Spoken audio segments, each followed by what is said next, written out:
Assalamualaikum warahmatullahi wabarakatuh. Salam sejahtera untuk kita semua. Pada kesempatan kali ini, kami dari kelompok 4 akan mempresentasikan tentang chapter 8, yaitu tentang kewajiban. Sebelumnya, perkenalkan, saya Sylvia Novita dengan NIM 2019-12-11048. Dan saya, Rosa Virginia Dara Aprili, dengan NIM 2019-12-11026. Serta saya, Wahyu Tinar Hayati, dengan NIM 2019-12-11-30.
Baik, pada kesempatan kali ini kami akan membahas untuk chapter 8, yaitu tentang kewajiban dan ekuitas pemilik. Tugas ini untuk pemenuhan tugas teori akuntansi yang dibimbing oleh Bapak Dr. Sparta SEAK MACA. Next.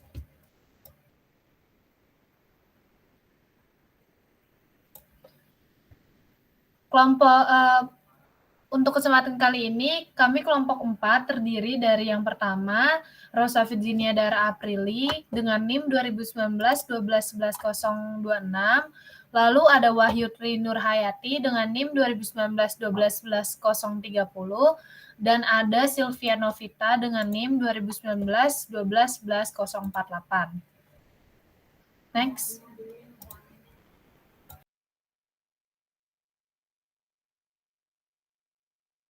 Untuk pembahasan pertama pada materi ini, kita akan membahas terkait teori kepemilikan dan entitas.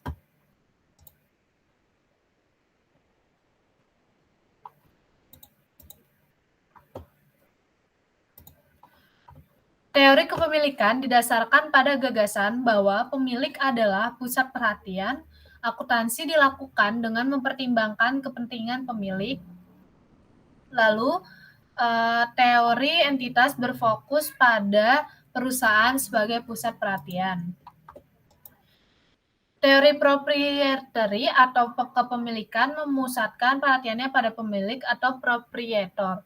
Dengan ini semua konsep, prosedur, dan aturan-aturan akuntansi semua dilihat dari sudut pandang pemilik. Lain halnya dengan teori entitas. Teori entitas melibatkan bisnis sebagai entitas terpisah dari pemilik dan akuntansi mencatat transaksi dari entitas tersebut. Next.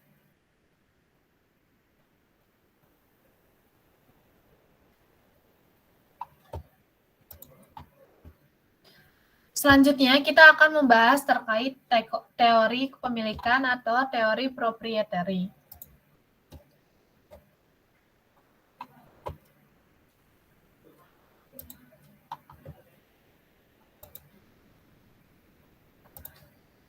Kepemilikan orang atau proprietorship atas perusahaan merupakan jumlah aset perusahaan dikurangi dengan utang perusahaan kepada kreditor. Utang merupakan kewajiban perusahaan yang dapat diklaim oleh pemberi utang, maka besar kepemilikan atas sebuah perusahaan merupakan aset yang telah terbebas dari kewajiban terhadap kreditor. Dapat dituliskan di dalam persamaan, yaitu P sama dengan A dikurangin L, atau kepemilikan sama dengan kekayaan bersih pemilik sama dengan juga modal. Nah, kepemilikan atau owner equity sama dengan aset dikurangi liabilitas. Nilai P merupakan representasi dari kekayaan dari pemilik perusahaan seperti yang dikatakan oleh Sprague. Balance sheet merupakan penjumlahan dari elemen-elemen yang membentuk kekayaan pemilik di dalam suatu rentang waktu tertentu. Dengan fokus untuk mengumpulkan kekayaan dalam berbisnis yang juga merupakan peningkatan atas kepemilikan.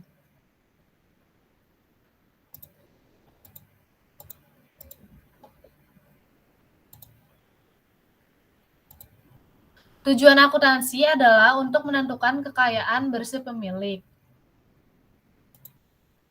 di mana ekuitas pemilik adalah aset dikurangi liabilitas. P merupakan kekayaan bersih pemilik bisnis. Sprague mengatakan bahwa neraca kepemilikan adalah jumlah dari beberapa waktu tertentu semua elemen yang merupakan kekayaan beberapa orang atau sekumpulan orang. Semua hasil bisnis adalah peningkatan kekayaan, yang berarti meningkatkan ekuitas pemilik. Aset merupakan kepunyaan pemilik dan liabilitas adalah kewajiban pemilik. Definisi teori proprietary menurut Vater adalah teori pembukuan berpasangan yang dilandasi pada ide bahwa beban dan pendapatan mempunyai karakteristik aljabar yang sama, yaitu meningkatkan kekayaan pada sisi kredit dan sebaliknya. Modal keuangan daripada pandangan modal fisik sesuai dengan teori proprietary.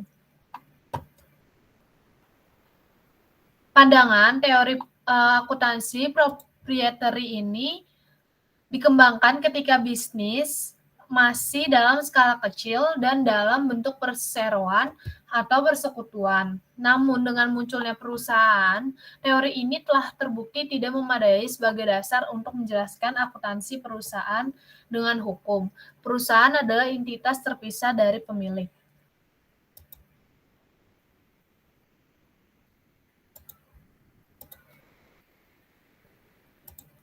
Nah, laba adalah peningkatan kekayaan bersih, termasuk laba operasi, juga termasuk perubahan nilai aset. Next.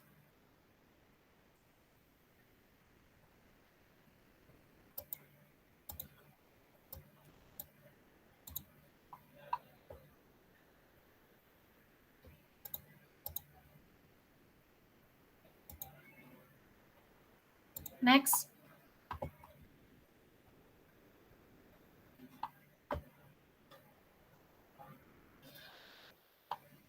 Akuntansi saat ini sebagian besar didasarkan pada teori ini. Yang pertama dividen, gaji, akuntansi ekuitas, dan akuntansi konsolidasi.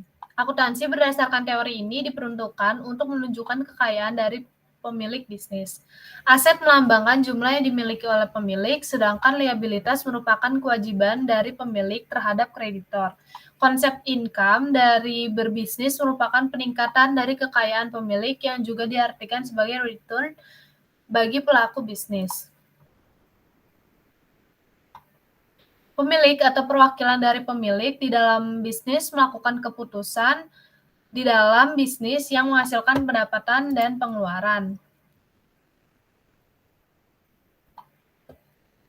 Pendapatan dan pengeluaran di dalam berbisnis merupakan bagian dari akun P. Kedua akun ini sengaja untuk dipisahkan agar dapat melihat keuntungan yang diterima di dalam proses berbisnis.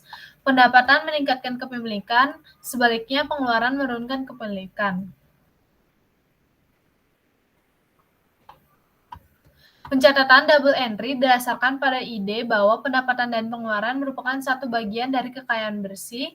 Akun yang meningkatkan kekayaan bersih meningkatkan berdasarkan kredit, sebaliknya akun yang menurunkan kekayaan bersih berdasarkan debit.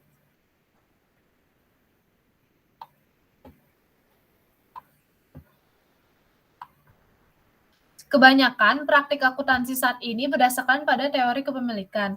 Dividen lebih dianggap sebagai distribusi keuntungan ketimbang beban, karena merupakan pembayaran kepada pemilik. Di sisi lain, bunga, utang maupun pajak pendapatan dianggap sebagai beban karena mengurangi kekayaan pemilik. Bagi pemilik tunggal maupun persekutuan, gaji yang dibayarkan kepada pemilik yang juga bekerja pada perusahaan tidak dianggap sebagai beban, karena pemilik dan perusahaan merupakan entitas yang sama atau satu kesatuan, atau tidak dapat membayar dirinya sendiri, sehingga tidak dapat dikurangkan sebagai beban.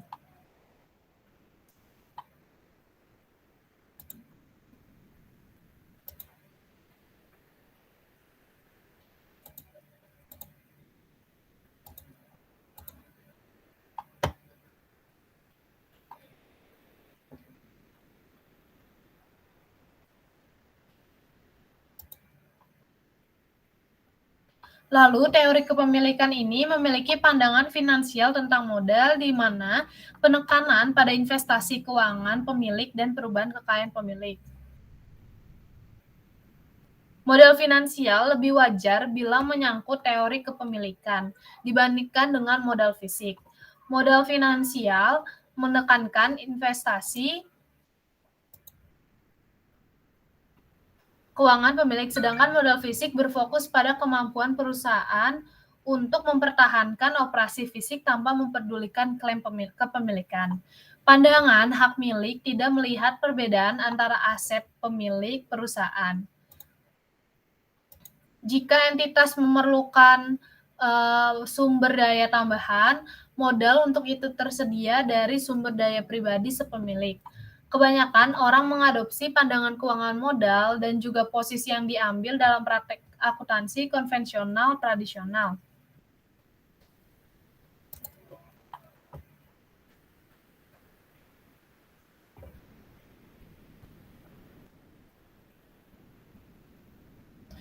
Modal merupakan sama dengan jumlah kas yang diinvestasikan pemilik ditambah keuntungan yang direinvestasikan oleh simpanan dalam perusahaan. Banyak orang mengadopsi pandangan keuangan atas modal dan hal itu juga menjadi praktik akuntansi. Pandangan kepemilikan dalam akuntansi dikembangkan saat bisnis masih kecil atau saat masih berbentuk milik pribadi atau persekutuan. Next.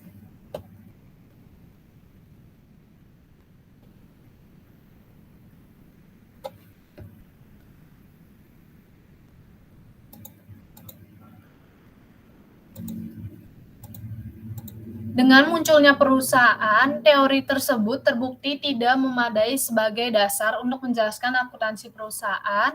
Yang pertama, dikembangkan ketika bisnis lebih kecil, lalu sebuah bisnis perusahaan terpisah dari pemiliknya. Yang ketiga, perusahaan adalah badan hukum yang berdiri sendiri. Lalu yang keempat, pemegang saham bergantung pada manajer untuk informasi. Dan yang terakhir, tidak lagi relevan.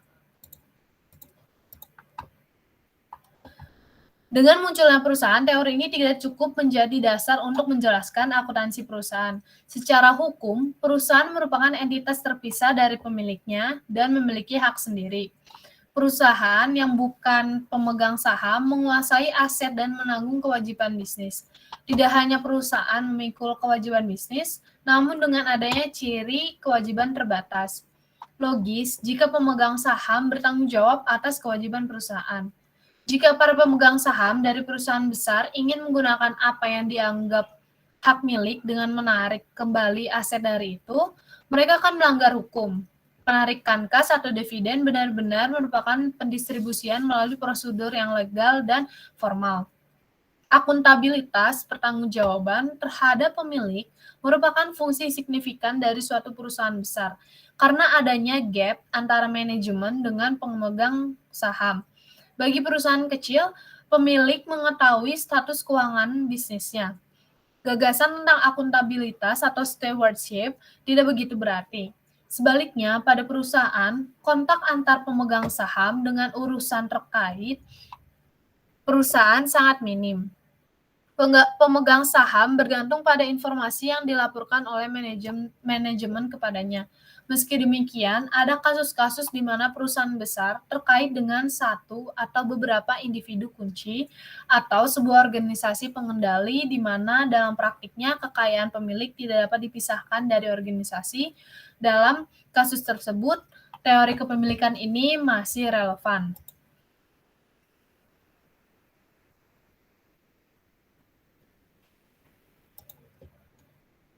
Next.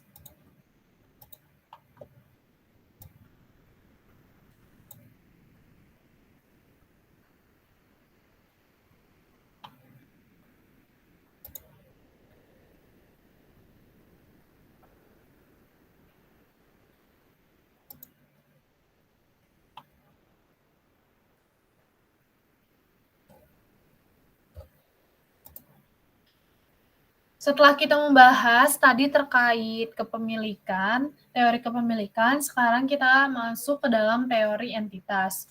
Teori entitas ini ketidakcukupan dalam teori kepemilikan yang menyebabkan terjadinya teori entitas ini. Lalu teori entitas diformulasikan untuk mengatasi status hukum perusahaan yang terpisah. Teori entitas ini muncul untuk mengatasi kelemahan dari teori proprietary. Teori ini bermula dari fakta bahwa perusahaan adalah entitas terpisah dari pemilik. Teori ini melampaui asumsi entitas akuntansi mengenai pemisahan urusan bisnis dan pribadi.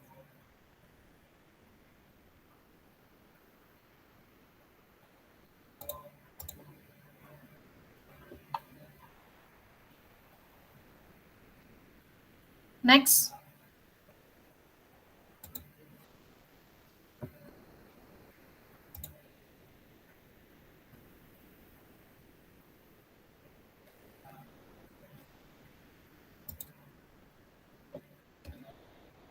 Perusahaan dipandang sebagai entitas yang terpisah dengan identitasnya sendiri, di mana adanya pemisahan antara pemilik dan pengelola. Lalu, akuntansi memandang entitas sebagai unit operasi. Lalu prinsip dan prosedur akuntansi yang tidak dirumuskan dalam kaitannya dengan kepentingan kepemilikan dan juga dapat diterapkan dalam kepemilikan kemitraan dan organisasi nirlaba.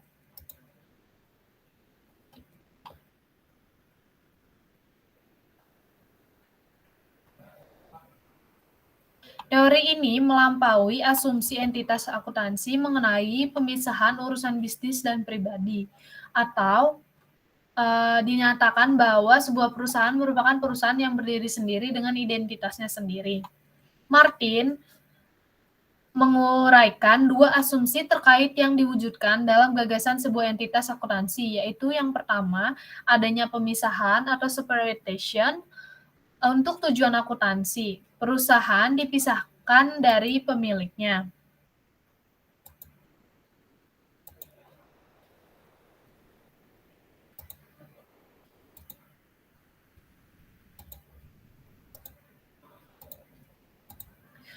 Lalu adanya sudut pandang di mana prosedur akuntansi dilakukan dari sudut pandang entitas.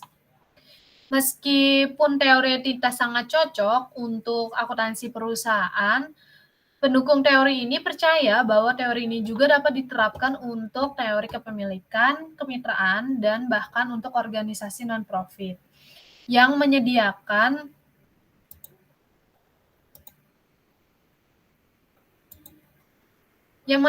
laporan keuangan dan transaksi yang diklasifikasikan dan dianalisis dari sudut pandang entitas sebagai sebuah unit operasi. Lalu yang kedua, prinsip dan prosedur akuntansi tidak diformulasikan atau tidak dirumuskan dalam hal atau bentuk kepentingan tunggal seperti pada organisasi milik perseorangan atau seperti kepemilikan.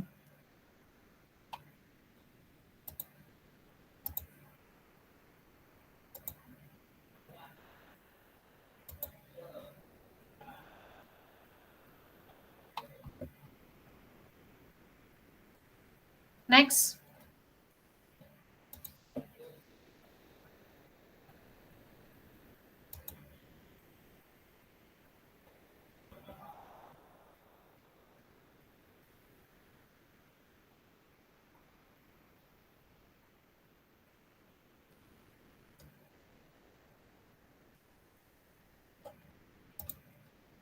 Tujuan akuntansi dapat berupa penata layanan atau akuntabilitas, di mana entitas yang dilihat sebagai bisnis untuk dirinya sendiri, lalu tertarik pada kelangsungan hidupnya sendiri, lalu melihat pemilik sebagai orang luar, selanjutnya melapor kepada pemilik untuk memenuhi persyaratan hukum dan menjaga hubungan baik dengan mereka.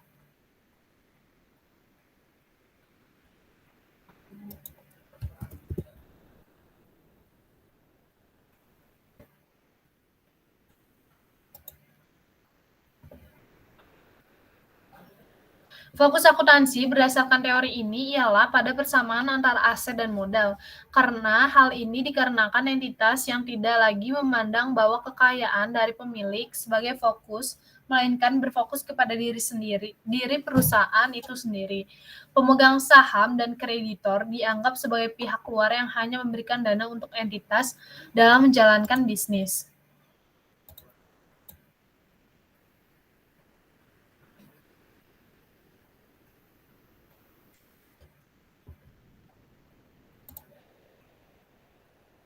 Patton menyatakan untuk setiap perusahaan bisnis adalah bisnis dengan sejarah keuangan di mana petugas pembukuan dan akuntannya sedang mencoba mencatat dan menganalisis buku dan akun merupakan catatan bisnis dalam laporan periodik. Operasi dan posisi laporan keuangan adalah laporan bisnis. Entitas bukanlah seseorang dan tidak dapat bertindak dengan dirinya sendiri. Ia adalah sebuah institusi. Meski demikian, ia merupakan suatu hal yang sangat nyata menurut Patton. Keberadaannya nyata dan terukur, bahkan memiliki kepribadian sendiri. Bagi sebuah perusahaan, sekali modal sahamnya diterbitkan, kehidupan perusahaan tidak bergantung pada kehidupan pemegang sahamnya. Dari sudut pandang akuntansi, entitas setiap area kepentingan ekonomi yang keberadaannya terpisah dari pemiliknya. atau entitas sebagai unit independen. Dalam sudut pandang ini, tujuan akuntansi boleh jadi untuk stewardship atau akuntabilitas, versi tradisional teori entitas.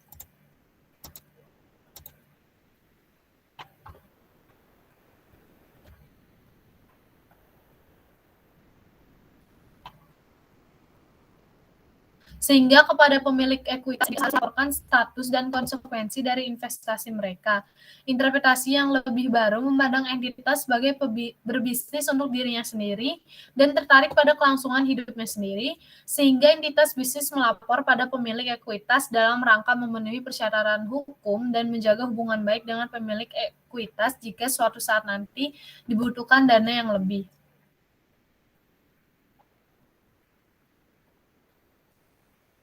Next.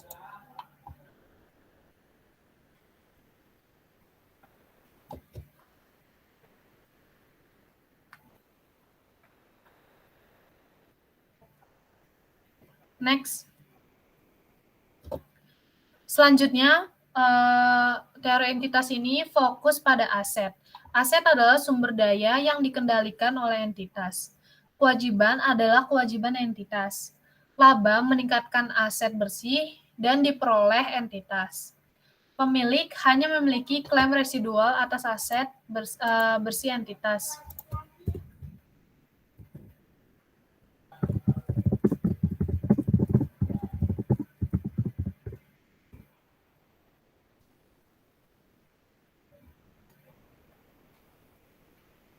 Aset dan beban pada dasarnya memiliki sifat yang sama. Mereka menyediakan jasa, yang membedakannya hanyalah sebuah pertanyaan, apakah jasa digunakan hingga habis, atau akan digunakan untuk penggunaannya di masa depan. Karakteristik dasar dari pendapatan adalah pendapatan itu menciptakan aset lebih, sedangkan biaya akhirnya mengurangi aset. Oleh karena itu, teori akuntansi seharusnya menjelaskan konsep pendapatan atau penghasilan dan biaya dalam hal perubahan aset perusahaan, bukan sebagai kenaikan atau penurunan ekuitas pemilik atau pemegang saham.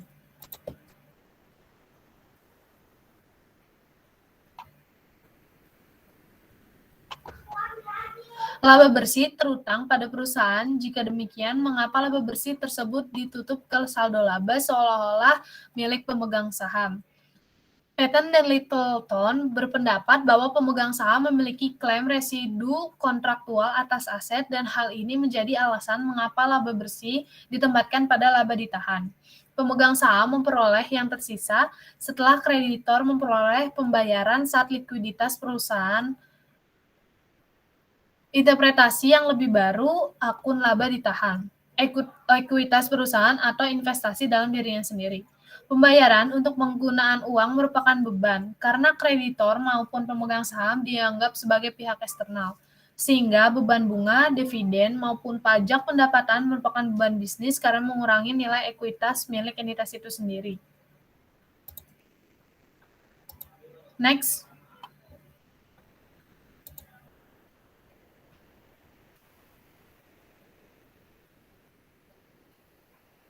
Baik teori kepemilikan dan entitas masih berpengaruh dalam praktiknya, di mana teori entitas ini merupakan teori akuntansi konvensional berdasarkan itu laporan keuangan yang mencerminkannya.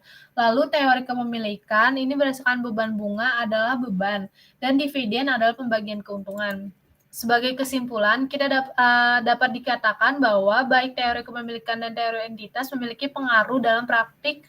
Teori akuntansi konvensional didasarkan pada konsep entitas, dan laporan keuangan mencerminkan pandangan entitas dengan berfokus pada dividen dan laba bersih per saham. Perusahaan memperdagangkan saham mereka sendiri, yang menunjukkan bahwa pasar menerima mereka dalam entitas yang terpisah. Namun pandangan hak milik juga berpengaruh terhadap sendiri. Untuk selanjutnya, materi akan dibahas oleh Sylvia Novita. Terima kasih.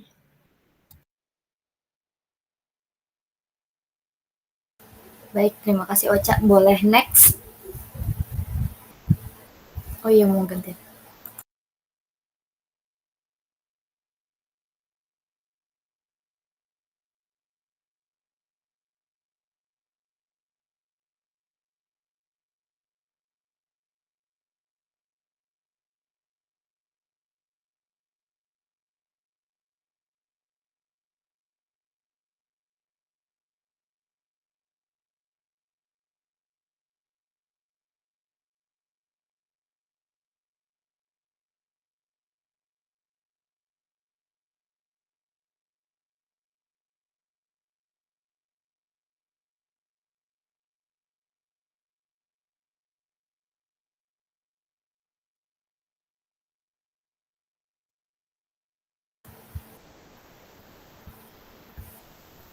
Berikutnya tentang definisi liabilitas menurut kerangka International Accounting Standard Base.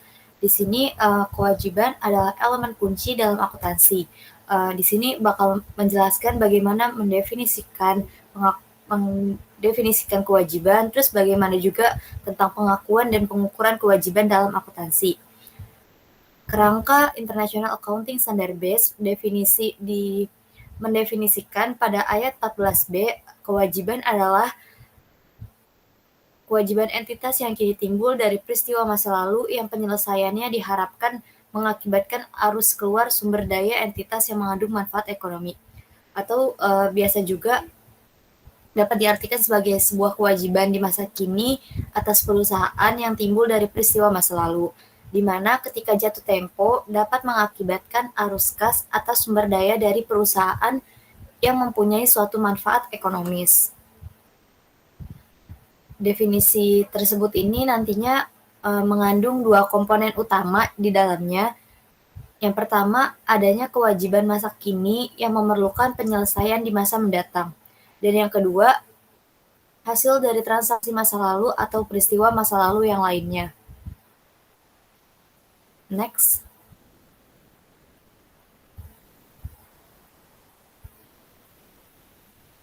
Berikutnya kita bahas mengenai kewajiban saat ini. Kewajiban saat ini itu meliputi tentang pengorbanan yang sebenarnya yang belum dilakukan, mengenai kewajiban sudah ada, kewajiban yang direncanakan termasuk jika ke pihak eksternal, kemudian tentang keberlakuan hukum, kemudian tentang penyelesaian kewajiban dengan berbagai cara, dan kewajiban yang adil serta konstruktif.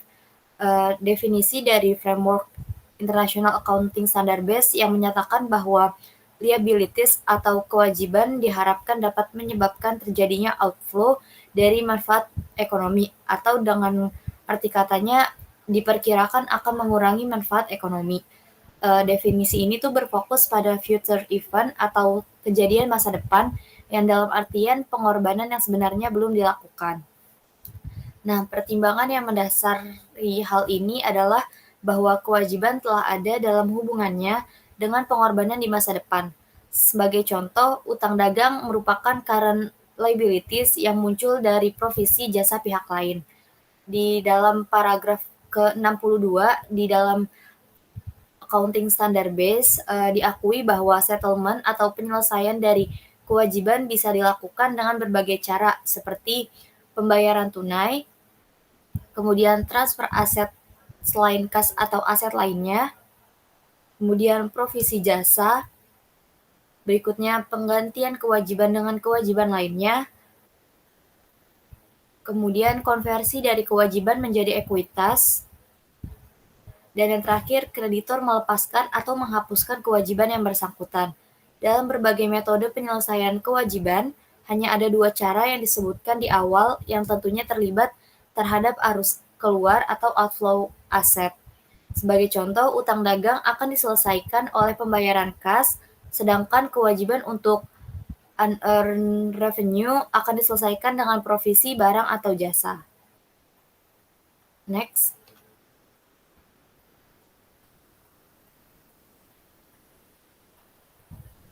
Berikutnya mengenai transaksi sebelumnya atau past transaction. Transaksi atau peristiwa masa lalu memastikan bahwa hanya kewajiban sekarang yang dicatat dan bukan kewajiban masa depan. Jenis transaksi atau peristiwa masa lalu apa yang dapat diterima, yaitu tentang kontrak sepenuhnya pelaksanaan.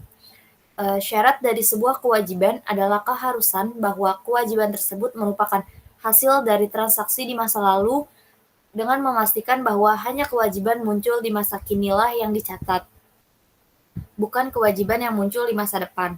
Tetapi, kondisi dari kejadian di masa lalu mungkin sulit ditafsirkan. Transaksi masa lalu seperti apakah yang memenuhi persyaratan agar diakui sebagai kewajiban, yaitu persyaratan yang sangat penting dalam menentukan apakah suatu transaksi akan menimbulkan sebuah kewajiban atau tidak. Hanya peristiwa masa lalu saja yang dapat membuat suatu item dikategorikan sebagai kewajiban.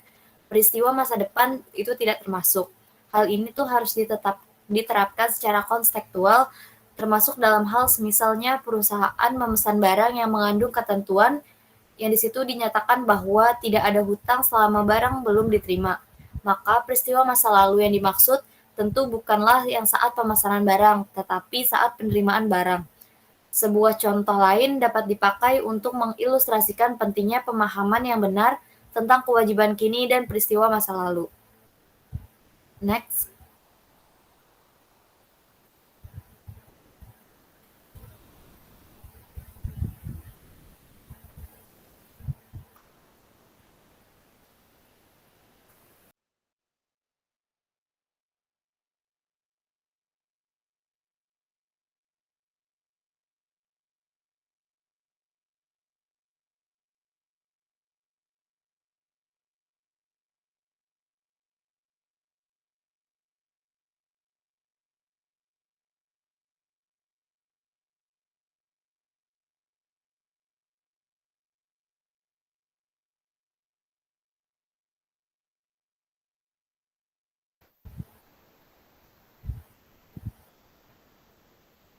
Berikutnya untuk bagaimana pengakuan kewajiban itu.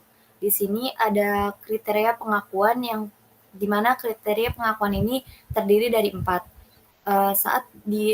Saat definisi kewajiban terpenuhi, akuntan ini membutuhkan suatu peraturan atau rules untuk menentukan pengakuan kewajiban tersebut. Jenis peraturan yang telah diterapkan di masa lalu mirip dengan yang diterapkan dalam pengakuan aset. Nah, apa aja sih 4 kriteria atau 4 rules yang digunakan? Yang pertama itu ada kepercayaan berdasarkan pada hukum yang berlaku. Kedua, adanya penentuan substansi ekonomi atas suatu event atau kejadian. Yang ketiga, dapat diukur nilainya kewajiban tersebut. Dan yang keempat, penggunaan prinsip konservatisme. Di sini saya akan menjelaskan satu persatu mengenai 4 rules tersebut.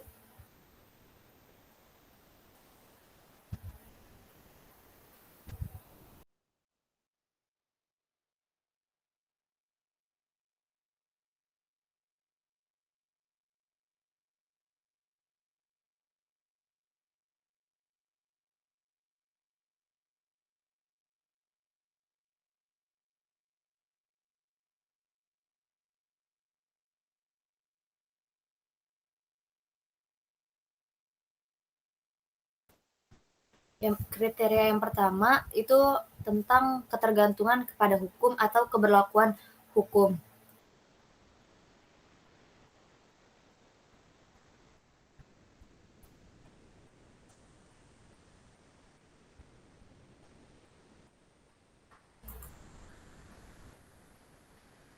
Kriteria pertama, jika ada klaim yang memiliki kekuatan secara hukum, di sini secara hukum resmi, maka tidak ada keraguan bahwa suatu kewajiban terjadi atau di dalamnya ada kewajiban.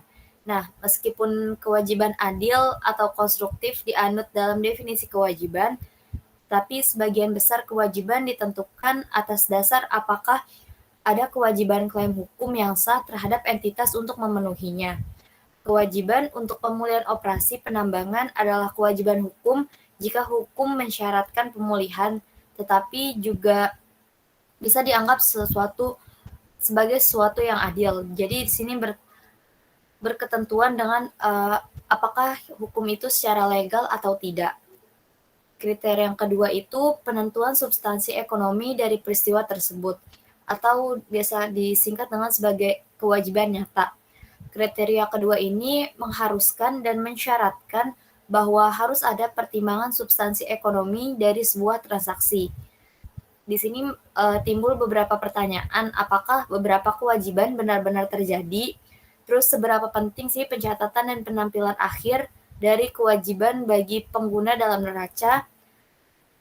Nah, pemegang saham dan investor khawatir tentang besarnya aliran manfaat ekonomi sehubungan dengan penyelesaian klaim ganti rugi.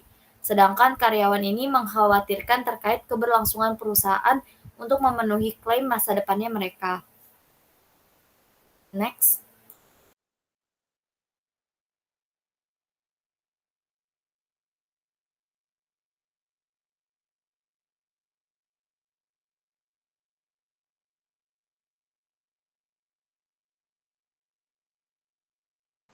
Berikutnya yaitu kriteria ketiga. Di sini mengenai kemampuan untuk mengukur nilai kewajiban. Biasanya yang diukur ini merupakan jumlah nominal. Jika periodenya lebih lama dari 12 bulan, berdasarkan nilai sekarang dari arus kas masa depan yang diharapkan. Nah, kriteria ketiga ini berkaitan kan dengan bagaimana menentukan nilai kewajiban. Untuk beberapa kewajiban, nilai diwakili oleh harga kontrak, seperti jumlah uang yang harus dibayar untuk barang dan jasa yang diterima, atau biasanya sesuai dengan jumlah nominalnya. Nilai kewajiban mungkin berbeda dengan jumlah nominalnya. Tetap, misalnya jika kewajiban melibatkan jangka waktu lebih dari 12 bulan, harus dipertimbangkan nilai waktu dari uang tersebut. Jadi seperti kita ketahui, uang itu memiliki masanya tersendiri. Uang hari ini tidak sama besarnya dengan uang pada masa depan, sehingga perhitungan nilai kewajiban akan didasarkan pada nilai sekarang dari arus kas masa depan yang diharapkan, bukan jumlah nominalnya. Kriteria yang keempat, yang dimana kriteria keempat ini menggunakan prinsip konservatisme pada titik mana entitas terlalu konservatif. Kriteria keempat terkait dengan prinsip konservatisme bahwa lebih baik mencatat kewajiban terlebih dini dibanding aset, sehingga timbul kesan bahwa lebih aman untuk memiliki keadaan aset understate daripada liabilities understate. Masalah yang kemudian muncul adalah sampai sejauh mana perusahaan akan bersikap konservatif. Konservatisme yang berlebihan akan mengakibatkan laporan keuangan menjadi bias, sementara pengambilan keputusan tentu memerlukan informasi yang netral dalam pengambilan keputusan. Kewajiban diakui dalam neraca apabila besar kemungkinan bahwa suatu arus keluar sumber daya yang memiliki manfaat ekonomi menghasilkan hasil dari penyelesaian kewajiban saat ini dan jumlah di masa penyelesaian akan berlangsung serta dapat diukur dengan andal. Next.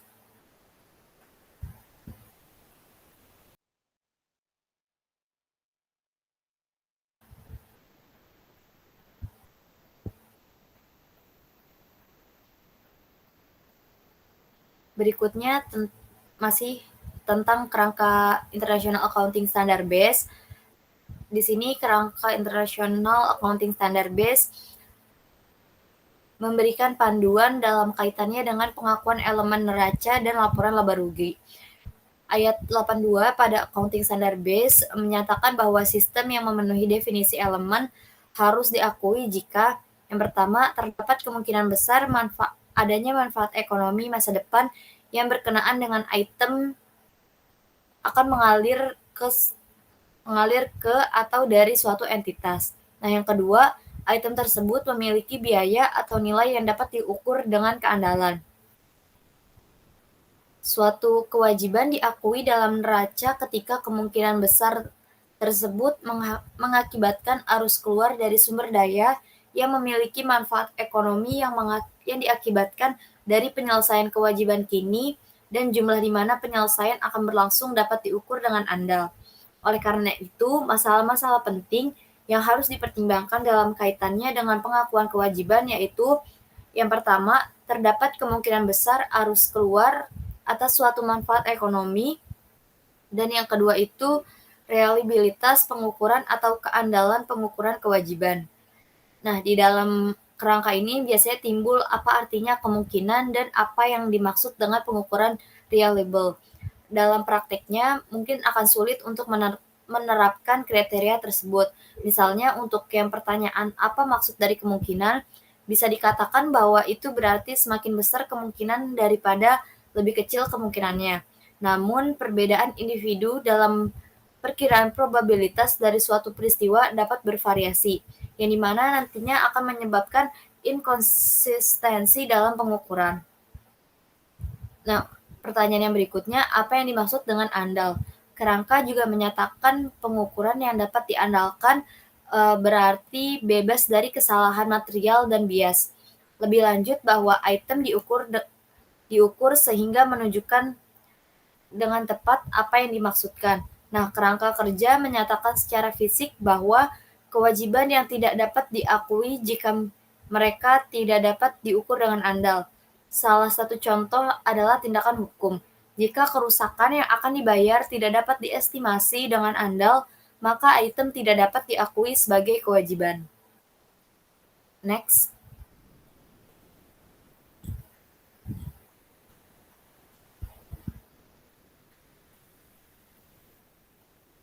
Berikutnya tentang pengukuran kewajiban. Kerangka memberikan sedikit panduan tentang bagaimana mengukur kewajiban. Nah, sejumlah basis pengukuran yang berbeda dapat digunakan, di mana di bawah IFRS biaya historis adalah yang paling umum dan pengukuran nilai wajar lebih umum digunakan untuk sewa, instrumen keuangan, pembayaran berbasis saham, dan kombinasi bisnis. Petunjuk untuk melakukan pengukuran liabilitas yang sesuai dengan definisi dan kriteria pengakuan di dalam kerangka konseptual jumlahnya sangat sedikit. Di dalam IFRS, metode pengukuran liabilitas yang paling umum digunakan adalah biaya historis atau biaya historis yang dimodifikasi. Pengukuran dengan nilai wajar digunakan pada pengukuran awal untuk transaksi liabilitas yang berhubungan dengan lease atau sewa, terus tentang instrumen keuangan atau recognition and measurement of financial statement, berikutnya tentang share-based payment, dan tentang business combination. Di sini liabilitas yang berhubungan dengan financial lease diakui di awal berdasarkan nilai wajar leasing. Dalam hal ini dapat berupa harga pasar dari properti leasing atau nilai sekarang dari pembayaran leasing jika lebih rendah. Pada tahun-tahun selanjutnya, liabilitas diukur berdasarkan metode amortisasi biaya, yaitu biaya pada pengukuran awal atau nilai pasar jika lebih rendah, maka disesuaikan setiap tahun untuk menggambarkan estimasi nilainya saat ini. Saldo liabilitas yang masih rendah berdasarkan metode suku bunga efektif untuk amortisasinya, namun pada financial lease, standar yang ada menjelaskan bahwa secara detail nilai dari liabilitas leasing. Tantangan dari hal ini adalah bagaimana cara mengukur nilai wajar dari liabilitas yang tidak memiliki nilai pasar. Karena pada umumnya liabilitas ini bersifat tetap, bukan untuk dijual. Biaya historis tadi sudah dikatakan bahwa merupakan metode yang paling umum digunakan untuk pengakuan kewajiban setelah pengukuran awal. Dua contoh pengguna nilai wajar untuk pengukuran setelah pengukuran awal adalah kewajiban setelah berakhirnya masa seperti pensiun dan provisi jangka panjang. Kedua, liabilitas ini bersifat jangka panjang dan sangat dipengaruhi oleh waktu luang. Next.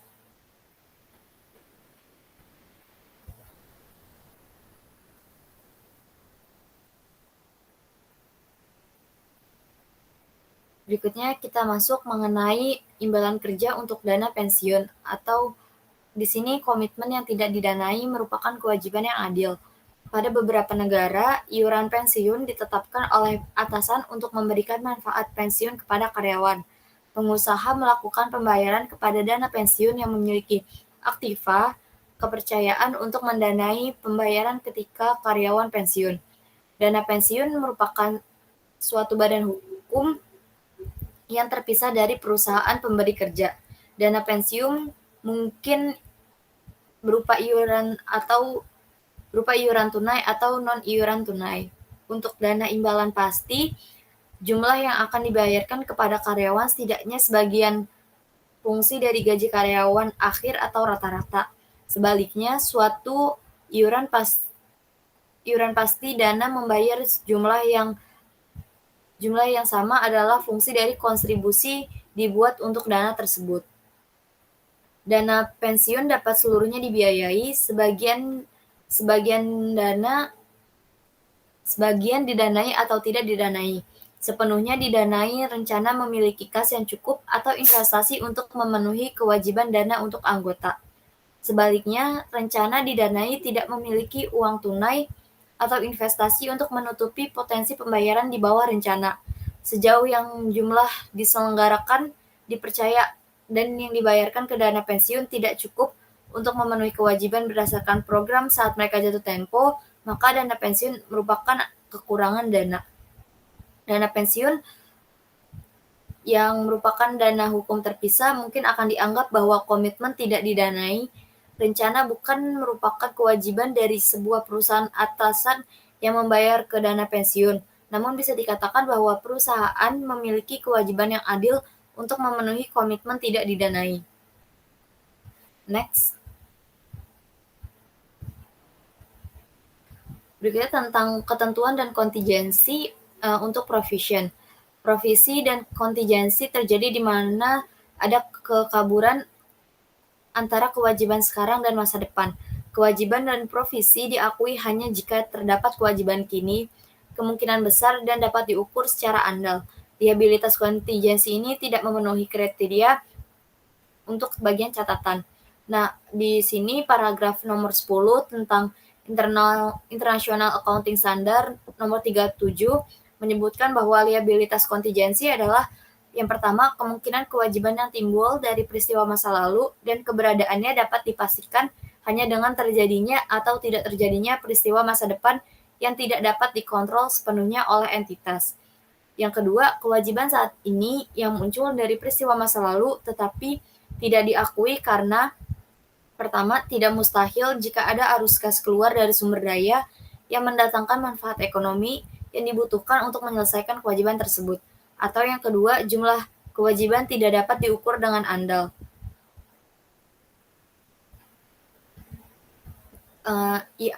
International Accounting Standard nomor 37 membatasi penggunaan dari provisi. Contoh yang dapat dijumpai di perusahaan antara lain provisi untuk kerugian yang tidak diasuransi, kemudian provisi untuk kemungkinan kerugian, dan provisi untuk penataan kembali. Karena tidak ada kewajiban untuk pihak ketiga atau eksternal, komitmen untuk mentransfer sumber daya dari entitas kepada pihak eksternal yang tidak dapat dihindari, maka provisi tersebut tidak diperbolehkan oleh kerangka konseptual yang standar saat ini. Namun, ada satu kondisi di mana pengguna laporan keuangan ingin tahu tentang potensi kerugian. Nah, untuk itu, evaluasi dan pengambilan keputusan tentang alokasi sumber daya yang terbatas. Perkiraan masa depan tersebut diperlukan tetapi tidak memiliki kemungkinan yang cukup tinggi untuk diakui secara formal, sehingga perusahaan dapat mengeluarkan dari laporan keuangan dengan tetap mengungkapkan potensi tersebut jika hal itu mampu mengaruhi pengambilan keputusan pengguna laporan keuangan. Untuk materi berikutnya akan dijelaskan oleh Wahyu Trinur Hayati.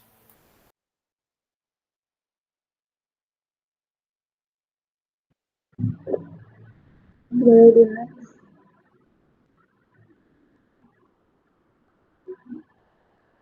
Selanjutnya pembahasan tentang ekuitas pemilik.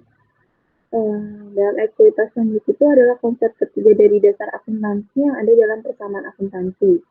Kerangka mendefinisikan ekuitas sebagai kepentingan residual dalam aset entitas setelah dikurangi kewajibannya. Ekuitas merupakan aktivitas bersih atau aktiva dikurangi kewajiban dari entitas P sama dengan A dikurangi A. Dengan demikian, pemilik ekuitas atau usaha akan mengklaim aktiva bersih entitas yang tidak dimiliki kewajiban untuk membayar. Hal ini mewakili kepentingan pemilik modal dalam perusahaan. Ekuitas pemilik atau bunga sisa adalah sebuah klaim aktiva bersih entitas.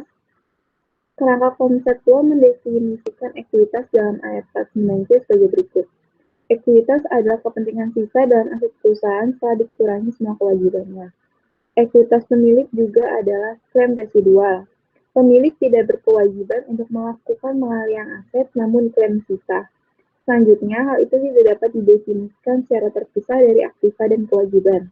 Ada dua fitur penting yang dapat membantu kita untuk membedakan antara kewajiban dan ekuitas pemilik, yaitu next.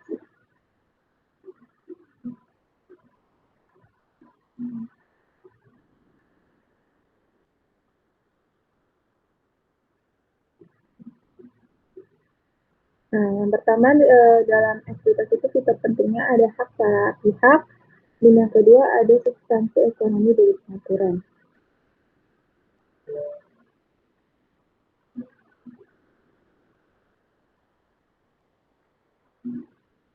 Hak hukum merupakan pertimbangan yang sangat penting, namun mereka tidak boleh menjadi dasar satu-satunya perbedaan antara kreditur dan pemilik.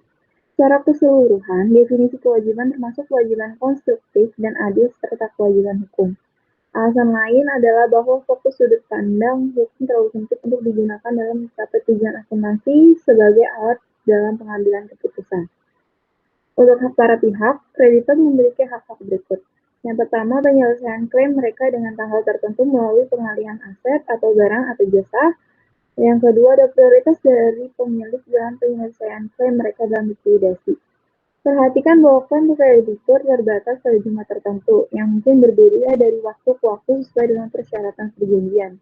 Sebaliknya, pemilik memiliki kepentingan bisa saja, walaupun dengan pengaturan kontrak yang berbeda dari pemilik yang mungkin memiliki prioritas berbeda dalam pengembalian modal. Aspek lain dari hak kreditor dan pemilik berkaitan dengan penggunaan aset atau operasi bisnis. Kreditor tidak memiliki hak untuk menggunakan aset dari perusahaan lain selain yang dirinci dalam kontrak, kecuali secara tidak langsung dalam beberapa kasus, mereka tidak memiliki hak dalam proses pengambilan keputusan dalam operasi bisnis. Dalam cara yang terbatas, dengan kontrak, mereka mungkin mengganggu operasi dengan mensyaratkan bahwa saldo laba dibatasi, atau bahwa aset yang diberikan tidak akan dijual tanpa persetujuan mereka. Di sisi lain, pemilik mempunyai hak atau wewenang untuk menjalankan usahanya. Nah, yang kedua ada substansi ekonomi dari pengaturan. Baik kewajiban dan ekuitas pemilik mewakili klaim terhadap entitas, semua pengadu terhadap entitas menanggung resiko kerugian. Tetapi karena klaim sebelumnya resiko kreditor lebih rendah dari pemilik, pemilik harus menanggung kerugian yang berasal dari kegiatan perusahaan. Mereka membawa beban resiko dalam bisnis. Dalam setiap perusahaan, tingkat resiko kreditor dan pemilik tergantung pada hak-hak mereka. Dengan demikian, perbedaan utama antara hak kreditor dan pemilik adalah bahwa kreditor memiliki hak untuk penyelesaian, sedangkan pemilik memiliki hak untuk berpartisipasi dalam keuntungan atau residual. Perbedaan ini mencerminkan resiko ekonomi dan fitur pengembalian. Dua jenis klaim, kreditor menanggung resiko lebih kecil dan mendapat imbalan yang relatif tetap atau bunga dan pelunasan pokok, sedangkan pemilik menanggung resiko yang lebih besar dan karenanya mendapatkan imbalan variatif atau sering disebut lebih tinggi. Nah, pemilik atau representasi mereka memiliki kontrol atas akuisisi, komposisi, dan penggunaan. Dan perlepasan aset perusahaan, mereka memiliki kontrol operasi dan tanggung jawab untuk menjalankan bisnis dan untuk kelangsungan hidup dan profitabilitas. Secara umum, pemilik perusahaan atau pemegang saham mendelegasikan sebagian besar tanggung jawab dan kontrol kepada direksi dan manajer. Di sini juga kami menyajikan sebuah grafik dari rights atau hak para pihak dengan economic substance. Pada interest dan settlement atau participation in profit itu risk and return, use of asset-nya itu ada kontrol. Next.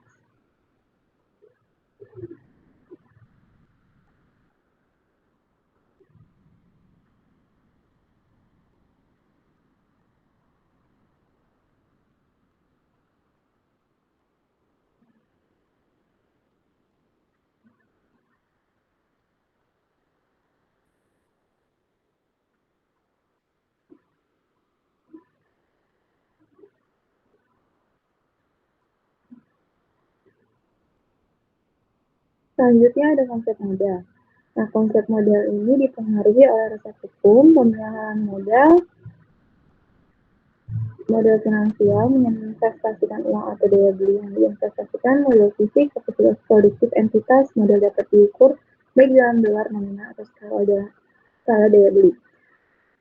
Kita akan bahas satu-satu di sini. Yang pertama ada modal dipengaruhi oleh ketentuan hukum yang berlaku. Contohnya itu sebagai contoh pada di Inggris dan Australia, hukum terkait perusahaan termasuk undang-undang yang berkaitan dengan akuntansi untuk modal.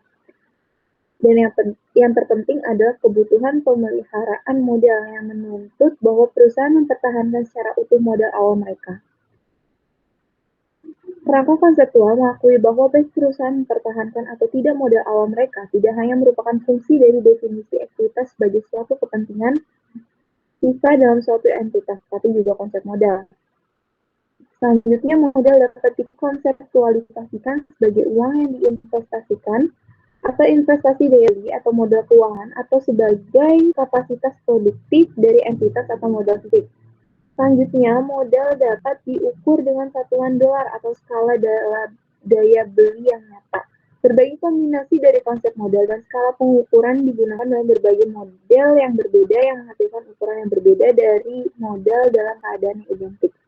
Tujuan lain dari persyaratan perawatan modal adalah untuk melindungi kreditur dengan memberikan sebuah bantal atau buffer. Misalnya, suatu entitas memiliki modal resmi tidak lebih dari sebesar 10.000 US dollar. Jika jumlah aktiva tersebut ada 100.000 US dollar, ini berarti bahwa jumlah kewajiban adalah aset sama dengan liabilities ditambah jadi 100.000 US dollar sama dengan 90.000 tambah 10.000. Nah, jika entitas itu harus dilikuidasi dan nilai aktiva yang tercatat hanya 80.000 US dollar, akan cukup untuk membayar kreditur. Hal ini dimungkinkan karena adanya modal sebesar 10.000 US dollar. Tanpa itu, kreditur tidak akan membayar lunas. Modal bukan jaminan untuk perlindungan kreditur, tetapi dapat menawarkan beberapa keamanan. Next.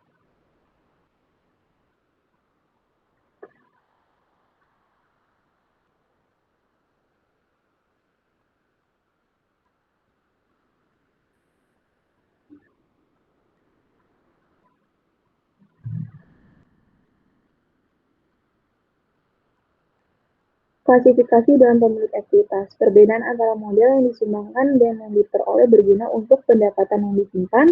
Tidak semua transaksi cocok dengan baik tidak ke dalam kategori dan bagikan dividen.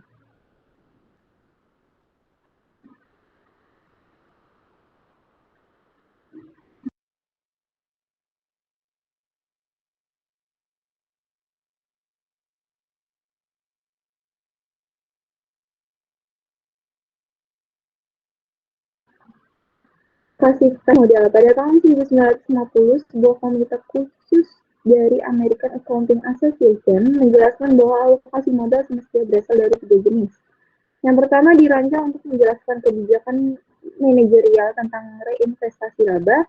Yang kedua dimaksudkan untuk membatasi dividen sebagaimana disyaratkan oleh hukum atau kontrak. Dan yang ketiga, mereka yang menyediakan antisipasi kerugian. Komite ini menyatakan sebagai berikut. Yang pertama, jenis pertama tidak efektif untuk mencapai tujuan dan akan menjadi lebih baik apabila dijelaskan dalam bentuk yang masih di tempat lain. Untuk jenis kedua, diyakini ke rekening akan lebih baik pada suatu pengalokasian. Dan untuk jenis ketiga, komite merasa apropriasi tidak perlu dan sering menyesatkan. Catatan akan komite ini menekankan bahwa alokasi tidak boleh mempengaruhi penentuan keuntungan. Next.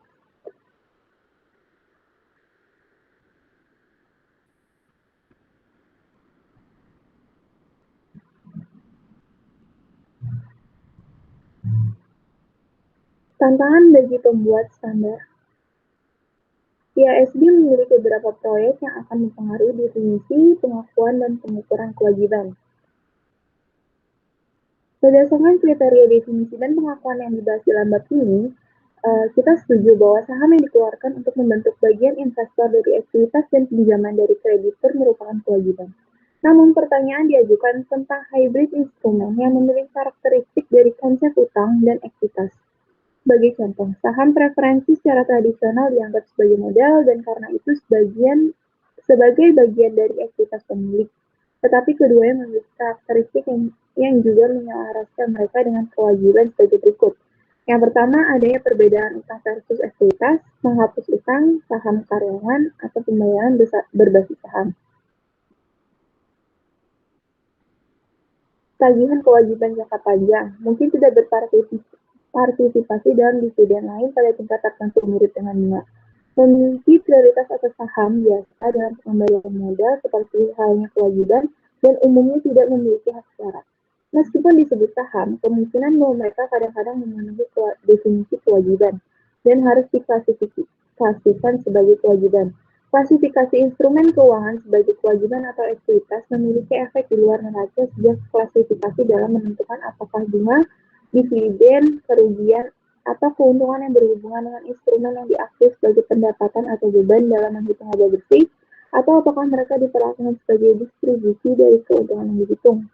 Distribusi bunga, dividen, kerugian, dan keuntungan yang terkait dengan instrumen keuangan atau komponen dari instrumen keuangan yang merupakan kewajiban diakui sebagai pendapatan atau beban. Sebaliknya, distribusi kepada pemegang instrumen ekuitas diperlakukan sebagai pembagian keuntungan setelah saham dihitung. Tujuan membedakan antara pemilik modal dan kewajiban adalah untuk meningkatkan manfaat informasi bagi pengambilan keputusan. Pernyataan ini menarik yang diajukan tentang bagaimana investor melihat efek hybridat yang disebut menggabungkan kedua fitur hutang dan ekuitas seperti catatan transaksi, penebusan saham preferensi, dan hutang subordinasi. YSD menginginkan perbedaan yang lebih baik antara instrumen ekuitas dan non-ekuitas. Titik awalnya adalah gagasan bahwa semua instrumen abadi adalah modal. Selain itu, instrumen yang dipertukarkan sesuai dengan pilihan penerbit akan ekuitas. Sebaliknya, kewajiban adalah wajib diuangkan pada tanggal tertentu atau tanggal saat terjadinya. Next.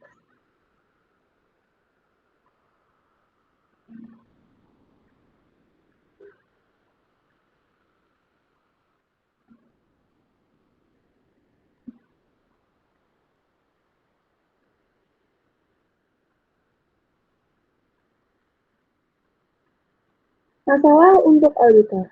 Kelengkapan kewajiban yang diakui di neraca dan catatan pengungkapan tentang kontingensi dan kewajiban lainnya merupakan masalah utama bagi auditor.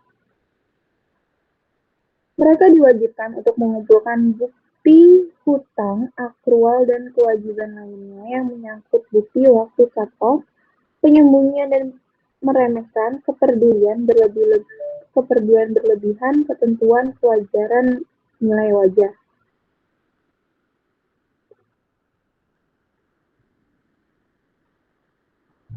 Auditor perlu mempertimbangkan kemungkinan penyimpangan waktu di mana kewajiban yang timbul sebelum akhir periode keuangan tidak dicatat oleh entitas sampai dimulainya periode akuntansi baru. Tes cut-off sendiri ini dirancang untuk mengumpulkan bukti bahwa transaksi dicatat dengan periode yang tepat. Di samping itu, auditor perlu menguji apakah kewajiban dicatat sebesar nilai yang tepat, penyembunyian oleh manajer dari kewajiban entitas seperti kewajiban kontingensi, jaminan pinjaman, dan komitmen sehubungan dengan perjanjian kontraktual. Berbagai kewajiban menciptakan kesan solvabilitas yang lebih besar bagi perusahaan.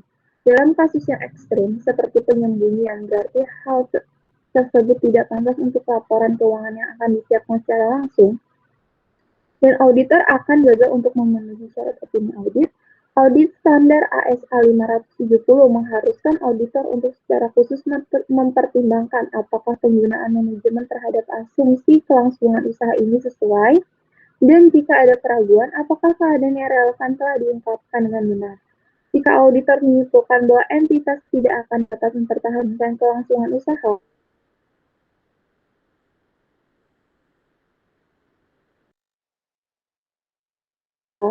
auditor akan mengeluarkan sesuai dengan ASA 570 ayat 63.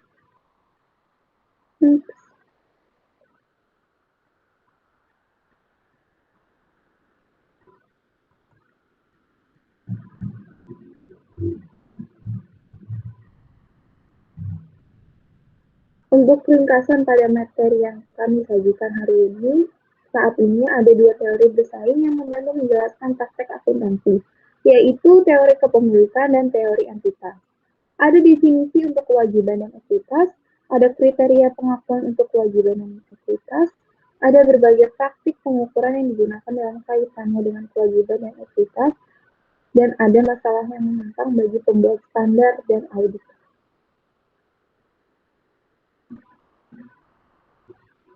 Next.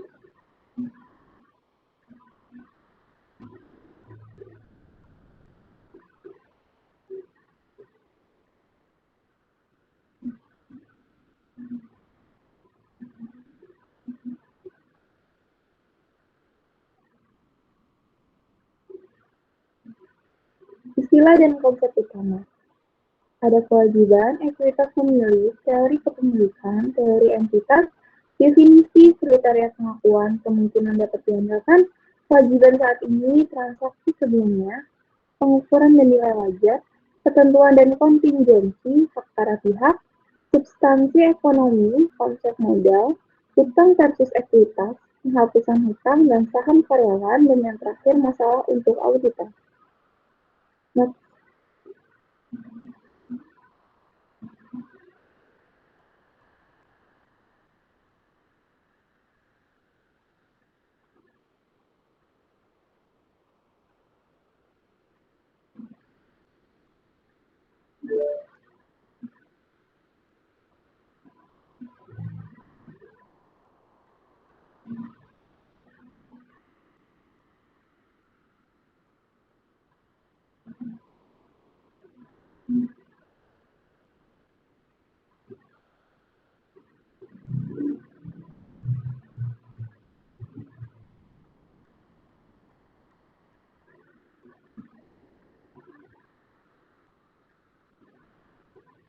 terima kasih.